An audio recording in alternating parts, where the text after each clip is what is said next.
Pihak Kepolisian Daerah Metro Jaya menilai permasalahan antara polisi wanita Brigadir E dengan AM, keponakan Kasat Narkoba Polres Jakarta Barat AKBP Parulian Siagian, merupakan dampak dari kemacetan lalu lintas yang mengakibatkan keduanya terlibat emosi dan terjadi pemukulan.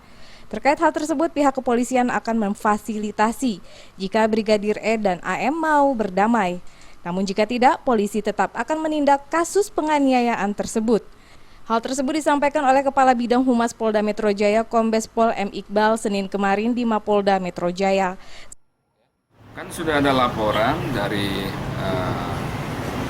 kawan kita itu Polwan bahwa terjadi penganiayaan. Polsek Jatinegara menerima laporan itu dan melakukan proses penyidikan, keterangan saksi dikumpulkan, ya kan, visum diminta.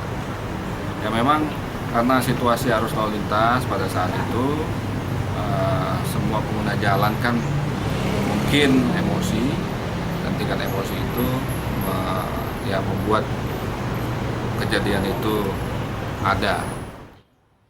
Selain itu, pihak kepolisian daerah Metro Jaya juga menghimbau agar anggota kepolisian dan setiap pengendara tidak cepat emosi saat berada dalam kondisi kemacetan di Jakarta.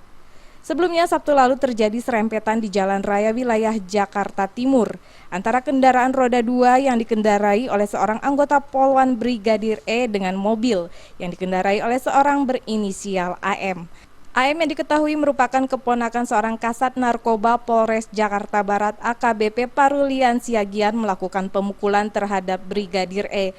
Kemudian karena melakukan pemukulan, AM akhirnya digelandang ke Polsek Jatinegara dengan laporan dugaan penganiayaan dan dipidanakan. Jika nantinya kasus tersebut tetap akan diproses, maka pelaku akan dikenakan pasal 352 KUHP tentang penganiayaan ringan. Dari Jakarta, Zikri Yamin melaporkan.